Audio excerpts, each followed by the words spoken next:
Welcome to the Deal by Me podcast, where we ask guests to tell us your story. Hello there, this is Dr. James W. Smith, your host. We seek to transform lives by encouraging and inspiring.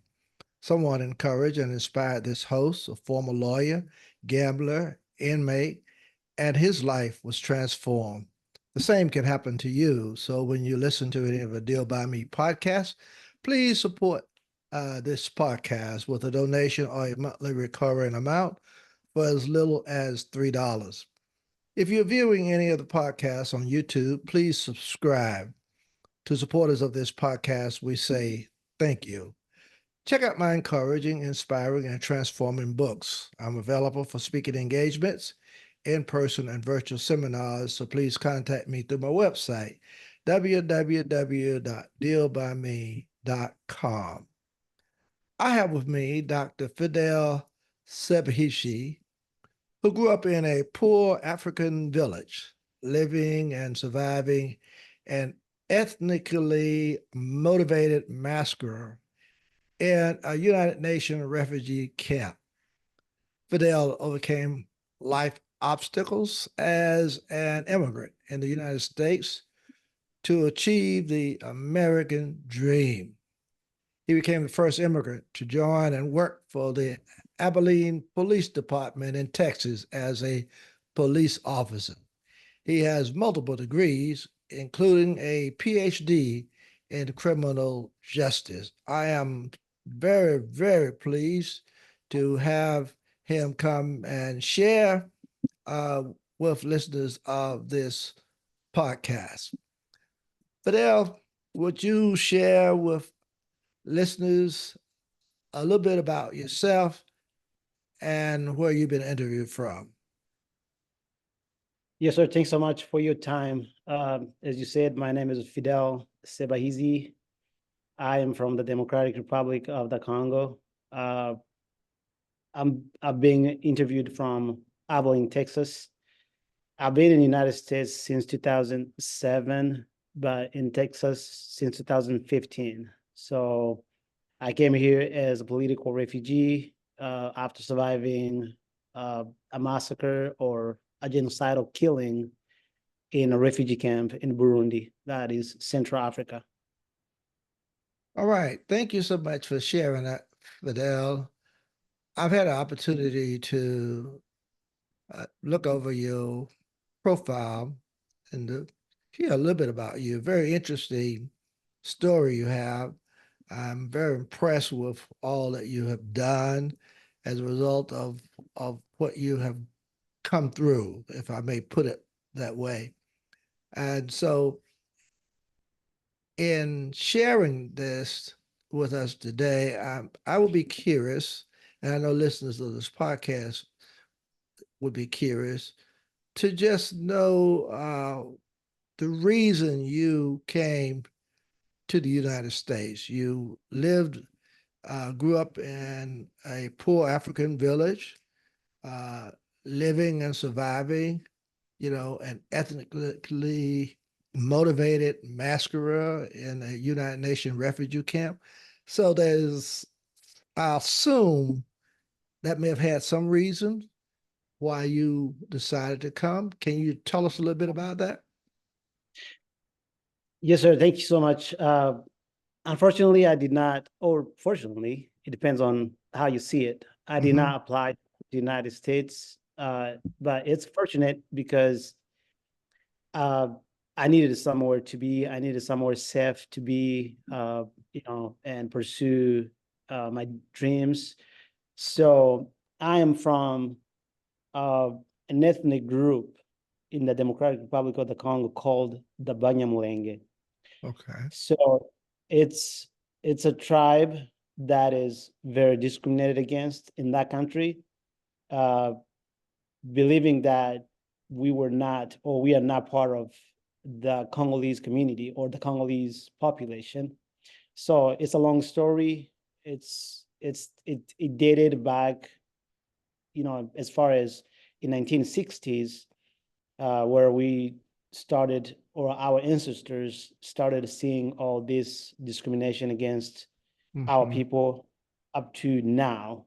As I'm speaking right now, hundreds of villages, my villages, like, the villages that I list in my book, Mm-hmm. they're not there anymore. So they have become ashes due to that discrimination, ethnic discrimination. So Oh, then in 2004, I fled. We fled the country and we went to Burundi, and we were in a refugee camp for just a few, just a few days or a few months before we were going to be transferred to another camp, inside the country, because that camp was at the border with the Congo, which uh, we just had fled from. So it mm-hmm. was not far from those people or those armed group we, fled from. So we were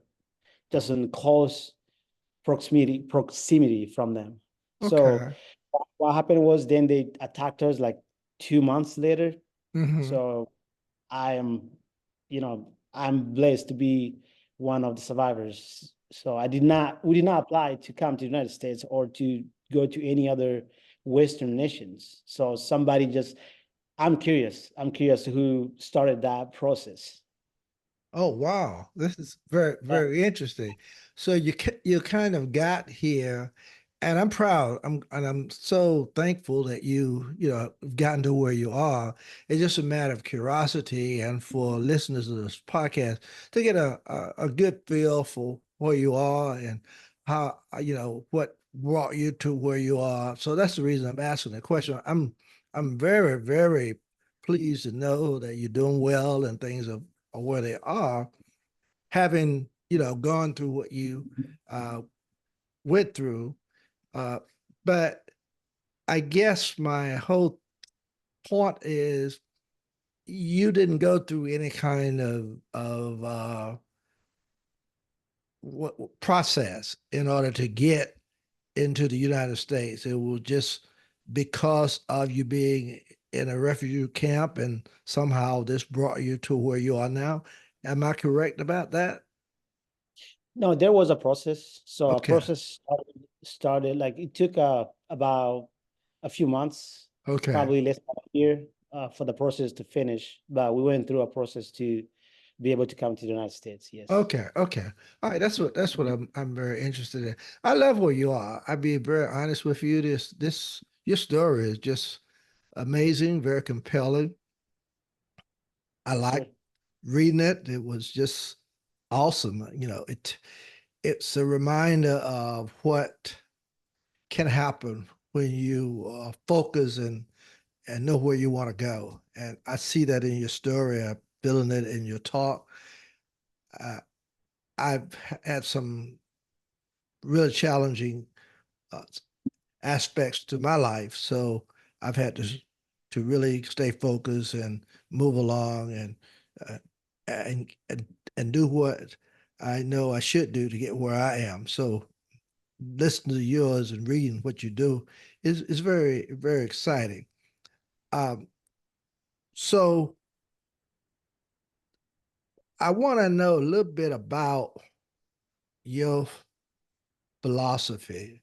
And before you get there, because I think I want to get a little bit more about you. I know you have overcome multiple life obstacles. You're a That's stern right. believer in resisting and conquering setbacks. So, can you talk about some of those obstacles that you have overcome and how you have gotten to the point where you are now?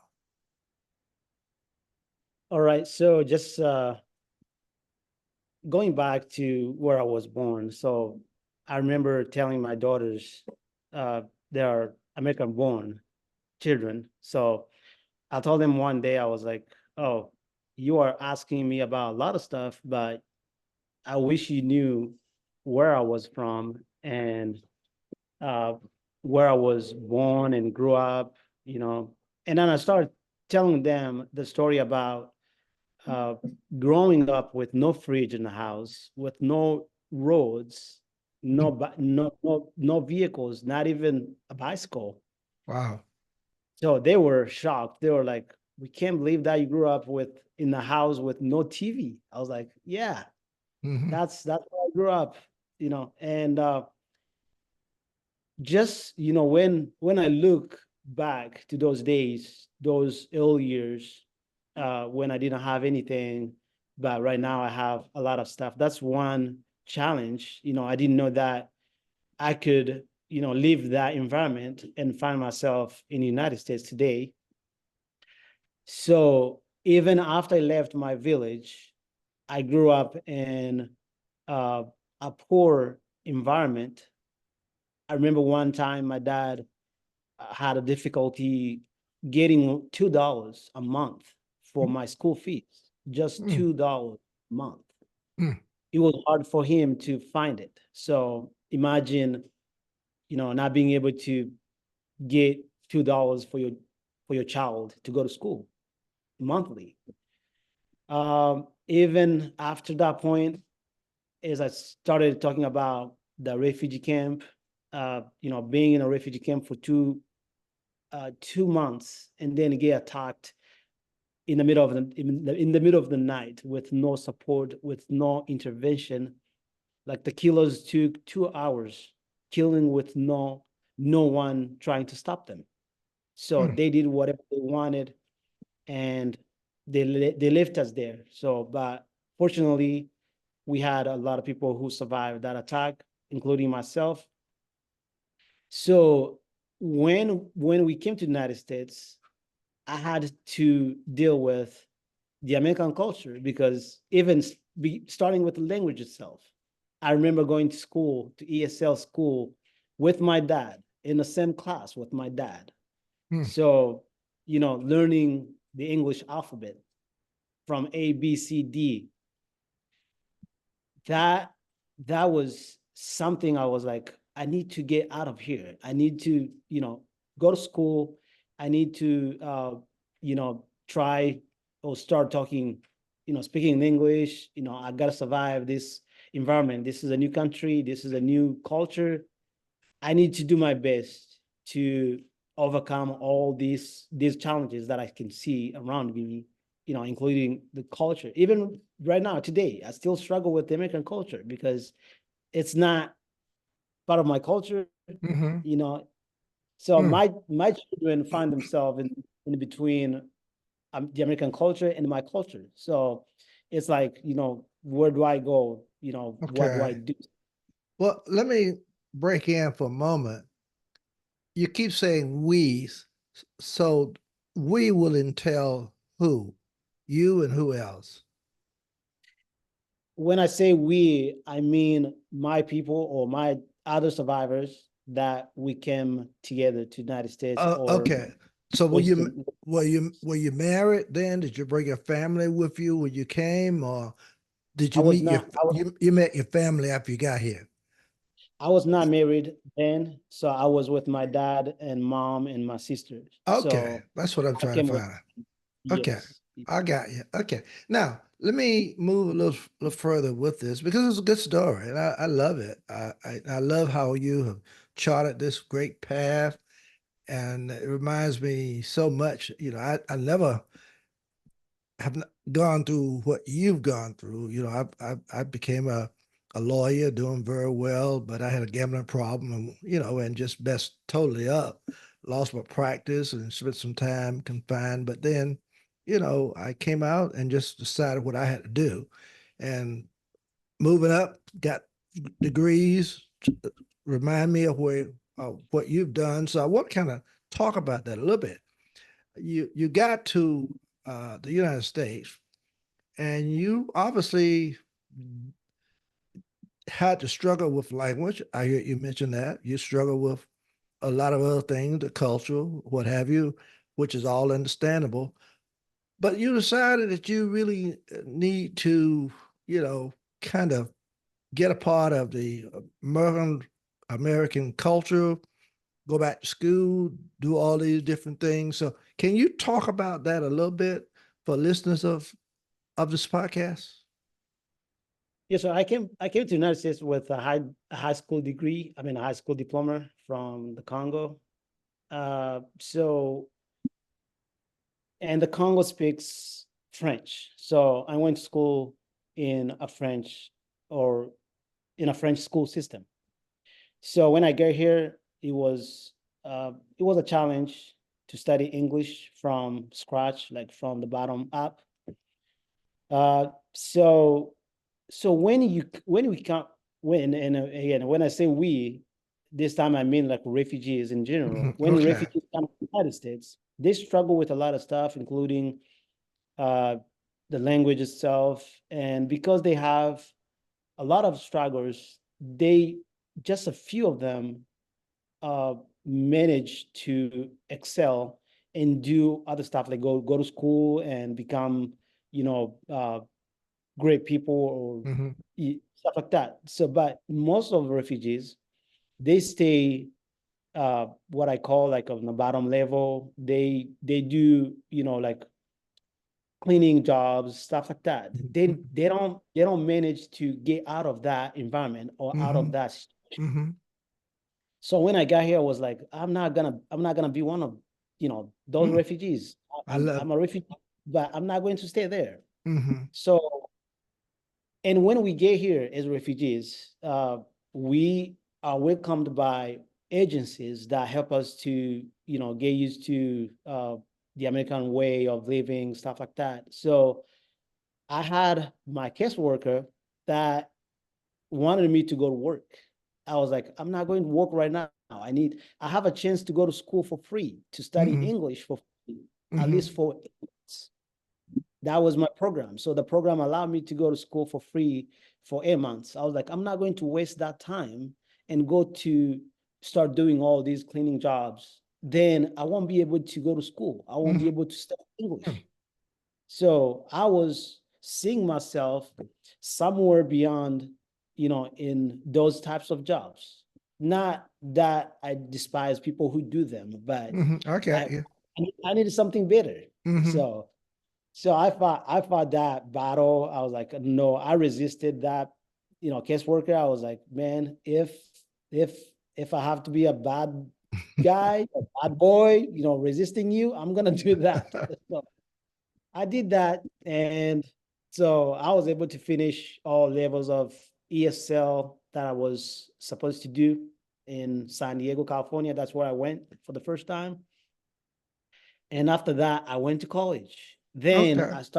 Then I went to work. I was Mm. like, at least I'm in college and I can work and go to college at the same time. So that's how I started. Oh wow, that's awesome. Yeah, that's a really lesson in kind of setting your goals. You know where you want to go. You know what Yeah. you want to do, and you're not Mhm. going to be sidetracked into the. Uh, I don't want to disparage the other jobs, but sometimes we do want to have a little more in life Yeah. than what the sometimes it's the regular things that are in front of us. So I see exactly where you're coming from, but that takes staying focused. It takes knowing where you want to go, and it takes you to just to hang in there. Sometimes you gotta tell folks this is not the way, even though they might be trying to put you into that frame of mind. So I like Mhm. what you've done. So now you've gone on, and I believe you've gotten certain degrees. Would you talk about those and where you worked for listeners of the podcast? I know listeners of this podcast would be very interested in your story. It's just awesome, very compelling, interesting. So tell them a little bit about you know what you do, what degrees you get, and where were you working, how your first jobs and this type of stuff. Let us know a little bit about that. Yeah. So it was in December 2007 when I got my first job.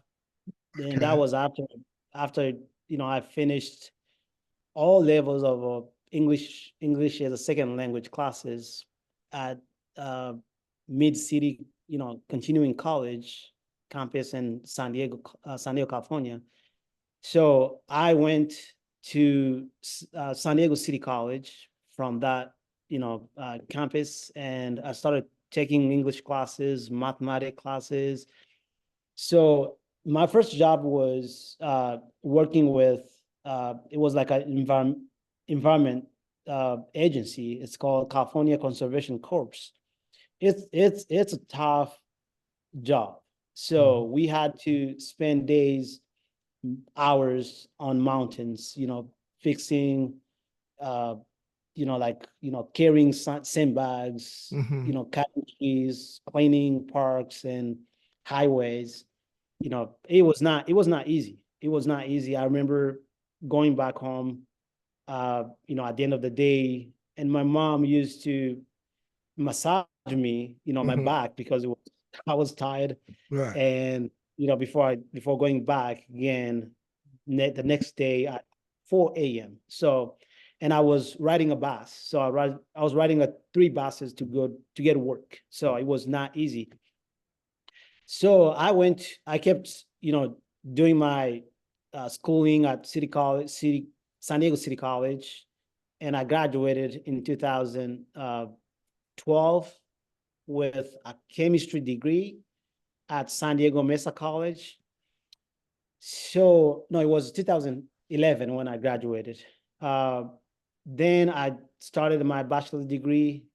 I switched majors because I was like, I think chemistry is gonna require me more years, Okay. to get something. Then I switched. I went to English and creative writing for my bachelor's degree. By 2015, that's when I moved from San Diego to Abilene, Texas, Mhm. and just for family reasons because California was getting too expensive for me, and I decided to move somewhere, better that I can, Mhm. handle my family. So I continued with my schooling, and at this time I started attending New Hampshire Southern New Hampshire University with my bachelor's degree in creative writing. I finished that degree and then I kept going. So I started my master's degree at uh, Sam Houston State University here in Texas. And last May of this month, that's when I graduated with my PhD at Liberty University in criminal justice. Wow. Uh, Fidel, you have a very interesting and powerful story. Now, I assume you got married somewhere along the line. Yeah, yeah, I see what you say, a father and a husband. So, did you get married in California? Uh, where? So yeah, basically what happened was I had a fiance back home. So Okay.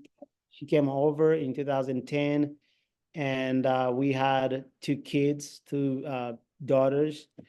So when I moved to, I think the question that you asked that I didn't answer was what I do, or kind of job that I do. So when I moved to Abilene in 2015, I started with I joined Texas Department of Criminal Justice Okay. as a prison guard. Okay. I started working there for 1 year, probably in 2 months, and I was like, yeah, this is tough too. I need something better. I need something similar to this, but somewhere where I can get more, more experience. Right. So I Right. decided to join the Abilene Police Department in 2017 as a police Okay. officer. I Awesome. graduated that year, and I still do the same Okay. job. Awesome. I love it. But Yes, sir. I said earlier when we were talking, I am a minister, a pastor for 32 years after I messed up. I practiced law for 10 years in North Carolina. But when I started this podcast after I retired from ministry of 32 years, I wanted to, do something that I thought would be encouraging, inspiring, and transforming to people who will listen to podcasts. I've had some amazing guests. you're one of those guests that just have some really amazing and compelling stories. And I always ask this question, maybe not the same way, but in your case, there may be persons, listeners of my podcast, who are out there and who are struggling. They have different obstacles in their way. They've gone through this, they've done through that, but they know they want to better their life. What would you say to them that will be encouraging, inspiring, and hopefully transforming to them? Do you have a word for them? Yes, sir. I believe in determination. Oh, So okay. I love that. as long as you know what you need to do, Mm-hmm. you know your dreams, and you define your dreams, not just other people's dreams. Sometimes we follow other people's dreams, not Mm-hmm. knowing where we're going, not knowing what we need to do to get there, or we want to be like them, like other people that we see accomplishing a lot of stuff. But as long as you can determine your dreams, what you want to do. Like myself, I've told myself the first thing when I got to the United States that I'm gonna be a doctor someday. I'm gonna be a doctor one day. Mm-hmm. I I want I want to hold my PhD degree one day. Okay. So with that, I remember one time I wrote a journal somewhere, and then I made this plan. I was like, this year I'm gonna complete my degree, my bachelor's degree. This year I'm Mm. gonna complete my master's degree. This year I'm gonna complete my PhD degree. So I wrote that down and I stuck to it. I was like, this is my guide. This is just me judging myself, not anybody else judging me. So I'm gonna be my own judge. I need to know that, oh, if I go back to that journal, I need to read, I need to make sure that did I follow the step one? Did I follow the step two? Did I follow step three? Mm. So basically, as long as you know what you need to do, as long as you know where you want to go, just stick with your plan and you'll get there. I love it. I love that. That's very Sure. powerful. Listeners, don't go into place. I have a couple of more questions and dialogue that I want to engage with Fidel with. But first of all, Fidel, I want to ask you if listeners of this podcast wanted to get in touch with you, learn more about you, or I don't know if you have a book that you're working on or one that you have, how they can get it. Just share a little bit about that to listeners of this podcast. Yes, sir. About three weeks ago, I published a new book, my first book that I started writing back in October. So it's been less than a year now. So it's a memoir. It's called Creating a Life from the Ashes. As I Mm, said, I love that. I I came from ashes. I grew up from Uh, ashes. mm, So I was like, no, I need to leave ashes behind me. I So love I it. decided to write this book. It's on Amazon right now. As I said, Okay. it's called Getting a Life from the Ashes, a memoir. Is it And I have a website. okay? Is it getting a life from the ashes, or what do you say? It's a creating a life from Creating a life from ashes. Okay, got you. yeah, Okay, I love that. Okay, creating a life from ashes. I from the hope ashes. you. I have a, Uh, I have, I have a, I have a copy here, so okay, you can okay, see it. great. All right. And do you have a website or anything of that nature you want I to have share? I have a website. It's creating a life from the ashes.com, Okay, all in one word. okay, love that. Love that.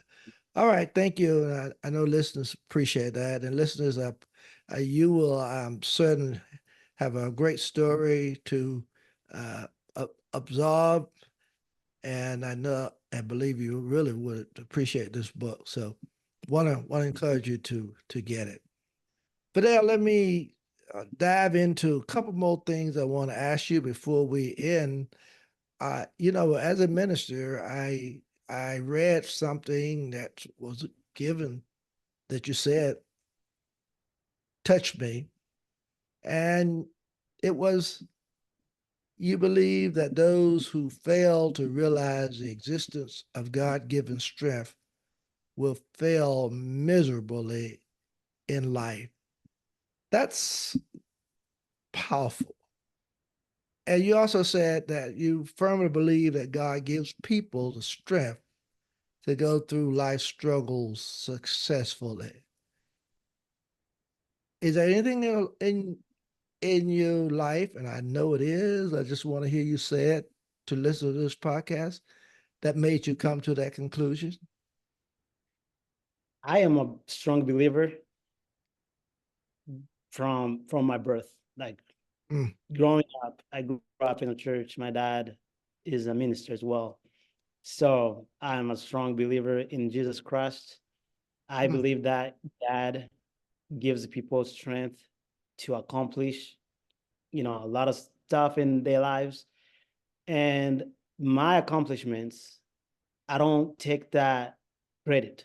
That's God's. So I believe that God encouraged me, God led me, God did all he could to get me where I am right now. So mm.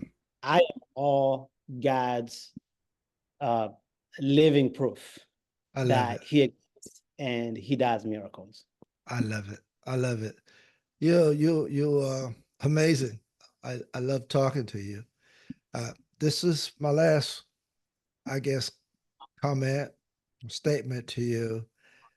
I was also struck by you stating that you believe that giving up creates more issues than facing challenges head on. You say some powerful stuff. Talk a little bit about that because you further say that avoiding challenges is not the answer for anyone who wants to become successful. I believe that because I mean that's me. But I want you to just share a little bit about how you came to that conclusion. Yes, you talked about my philosophy. So my philosophy is that we are given only two choices. Mm-hmm. When I say we, human beings, we are Yeah. only given two choices: a choice to face challenges or a choice to run away from challenges. So when people choose to run away from challenges, they actually get more challenges on the way running away from those challenges. Mm. So you think like you run from a challenge, but on your way running away from that challenge, you find more challenges that you can't handle. Mm. But when you stand up, when you say, I say no to this, I need to, stand in the middle of this chaos, I need to stand facing that challenge. You don't have that, option Mm. to face challenges behind you because more challenges are behind you than in front of you. That's my philosophy. So, but Wow. when you stand, head Mm-hmm. on with a challenge in front of you, Wow. I hear challenge you. goes, challenge runs away. Uh, Believe me or not. I love it. I love it. You're very exciting, very compelling, and I really love your your your story. Tell listeners of this podcast one more time the uh, title of your book so that make sure we get it. Am I correct in saying creating a life from ashes? Yes, sir. Creating a life from the ashes. The A ashes. memoir. Okay, Yes, a a memoir. memoir. That's the Uh, whole I hope title you, of listeners, I hope you got that. Creating a life from the ashes. the Fidel, thank you so much for agreeing to uh, be a guest on this podcast today. And I am grateful to you, and I know listeners of this podcast are grateful for your sharing. Yes, sir. And Thanks so much for your time. Thanks so much for your time. I appreciate it. And there you have it. Fidel sharing with us today. And until next time, peace and blessings be with each of you.